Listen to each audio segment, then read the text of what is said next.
جبریل پیارے آقا جب معراج پر گئے نا تو اپنی پھوپھی ام ہانی کے گھر پہ سو رہے تھے اور اللہ تعالیٰ نے بلاوا بھیجا حضرت جبریل کے ذریعے کہ جاؤ اور میرے محبوب کو لے کر آؤ. تو حضرت جبریل علیہ السلام جب اپنے محبوب صلی اللہ علیہ وآلہ وسلم ہمارے نبی کو بلانے کے لیے آئے ہیں نا تو وہ بڑا عجیب انداز تھا.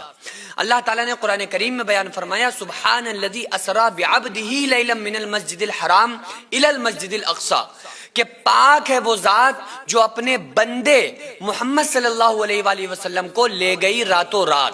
اچھا وہ انداز کیا تھا جانتے ہیں؟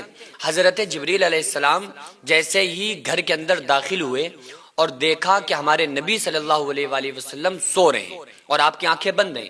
نبی سوتا ہے تو اس کی آنکھیں سوتی ہیں، دل جاگتا رہتا ہے، لیکن آپ کی آنکھیں بند تھی، آپ سو رہے تھے ظاہری طور پر. تو حضرت جبریل علیہ السلام کھڑے ہیں اور دیکھا کہ رسول اللہ سو رہے ہیں تو کہنے لگے اے اللہ تیرا محبوب سو رہا ہے تو کیسے جگاؤں؟ تو حضرت جبریل نے کہا یار اے پروردگار عالم یا محمد کہہ دوں، یا محمد کہہ کے بیدار کروں، جگاؤں؟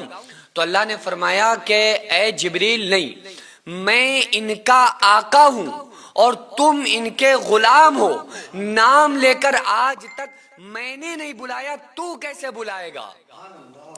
تو حضرت جبریل علیہ السلام کو اللہ تعالیٰ نے منع کر دیا کہ نام نہیں لینا. پورے قرآن میں کہیں پر بھی اللہ نے یا محمد کہہ کے محبوب کو نہیں پکارا، بلکہ کہیں یاسین کہا، کہیں طٰہٰ کہا، کہیں ابو القاسم، کہیں فاتح، کہیں یا ایھا النبی کہہ کے محبوب کو مخاطب کیا. آخر کار اللہ تعالیٰ نے فرمایا اے جبریل جو تمہارے سر کے اوپر یہ کروڑوں کھرب فرشتوں کے سرداری والا جو تاج ہے، اس تاج کو اوڑھ کر محبوب کے قدموں میں لیٹ جاؤ اور محبوب کے قدموں کو بوسہ لے لو، محبوب اٹھ جائیں گے، بیدار ہو جائیں گے. حضرت جبریل نے جیسے ہی محبوب کے نبی کے قدموں کو چوما تو نبی تو اٹھ گئے لیکن جبریل نہیں اٹھے.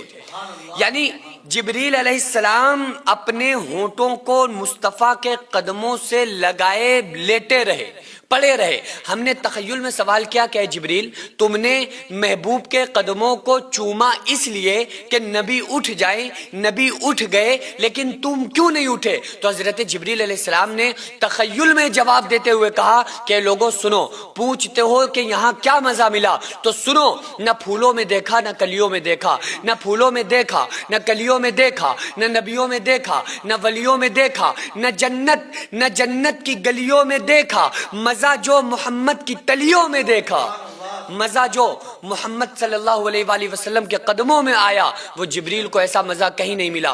آخر حضرت جبریل علیہ السلام نے محبوب صلی اللہ علیہ وآلہ وسلم کو ساتھ لیا اور لے کر آسمانوں کا سفر کے لیے آقا علیہ الصلوۃ والسلام روانہ ہوئے. حدیث میں آتا ہے کہ جہاں پر آقا علیہ السلام کی نگاہ ہوتی تھی وہاں پر پہلا قدم ہوا کرتا تھا، اور ایک آسمان، دوسرا آسمان، تیسرا، چوتھا، نبیوں سے ملاقات ہو رہی ہے. آخر کار جب ایک مقام آیا جس کو سدرۃ المنتہا کہتے ہیں، یہ وہ سدرۃ المنتہا ہے جہاں پر بس مخلوق کی انتہا ہو جاتی ہے، اس سے آگے کچھ نہیں، اس سے اوپر کچھ نہیں، کوئی نہیں جا سکتا. سدرۃ المنتہا آیا نا تو حضرت جبریل علیہ السلام رک گئے. اپنے جبریل علیہ السلام جو تھے محبوب نبی صلی اللہ علیہ وآلہ وسلم کا ساتھ چھوڑنے لگے اور فرمانے لگے کہ یا رسول اللہ بس میں اس سے آگے نہیں بڑھ سکتا. پیارے آقا نے فرمایا جبریل تھوڑا سا اور ساتھ چلو، کیا بات ہے کیوں نہیں چل رہے؟ تو حضرت جبریل فرماتے ہیں کہ یا رسول اللہ صلی اللہ علیہ وآلہ وسلم اگر میں ایک بال کے برابر بھی تھوڑا سا اوپر کو گیا تو تجلیات خدا بندی سے میرے پر جل جائیں گے. اور حضرت جبریل علیہ السلام وہیں پر ٹھہرے رہے، وہیں پر رک گئے. آقا علیہ الصلوۃ والسلام کو پھر اللہ نے جہاں تک چاہا وہاں تک لے کر کے گیا، اور جہاں تک اللہ تعالیٰ لا مقام میں اپنے محبوب صلی اللہ علیہ وآلہ وسلم کو لے کر گیا. اچھا یہاں پر ایک سوال کا جواب بھی آپ لوگوں کو دے دوں کہ تجلیات خدا بندی سے جبریل کے کہیں پر نہ جل جائیں اس لیے جبریل وہاں پہ رک گئے۔ اب آپ سوچو کہ اس کے اوپر تجلیات ہی تجلیات تھی، ان تجلیات کو جو دیکھ لے اسی کو محبوب رب العالمین محمد رسول اللہ صلی اللہ علیہ وآلہ وسلم کہتے ہیں۔ تو حضرت جبریل علیہ السلام وہاں پر رک گئے، آقا علیہ السلام کو اللہ تعالیٰ نے آگے کا سفر طے کروایا۔ اس کے بعد جنت کو دیکھا، دوزخ کو دیکھا، دوزخ میں ایسے لوگوں کو بھی دیکھا کہ کچھ زانی تھے تو کہیں کسی کے سر کو کچلا جا رہا تھا، تو کسی کو خطرناک عذاب دیا جا رہا تھا۔ وہ تمام عذابات کا اللہ تعالیٰ نے ایک ظاہر فرمائے نبی صلی اللہ علیہ وآلہ وسلم پر۔ جنت کو دیکھا، جنت کی نہروں کو دیکھا، جنت کے باغات کو دیکھا، اور جہاں تک اللہ نے چاہا وہاں تک اللہ کے رسول صلی اللہ علیہ وآلہ وسلم تشریف لے گئے۔ تاریخ میں آتا ہے کہ تقریباً 27 سال کا وہ جو وقفہ تھا، یہ تعین تو نہیں ہے لیکن علماء فرماتے ہیں کہ 27 سال وقت گزر گیا، اور جب 27 سال کے بعد پیارے آقا تشریف لائے ہیں نا، تو جو ام ہانی اپنی پھوپھی کے گھر سے گئے تھے، جب اس گھر میں داخل ہوئے تو وہاں کی کنڈی ہل رہی تھی اور بستر گرم تھا۔ یہ معجزہ تھا ہمارے نبی صلی اللہ علیہ وآلہ وسلم کا۔ تو وہ اب بستر گرم تھا اور کنڈی حضرت ام ہانی کے گھر کی ہلتی ہوئی نظر آئی، کیونکہ ساری دنیا وہیں پر رک گئی، تھم گئی، سب کچھ ٹھہر گیا۔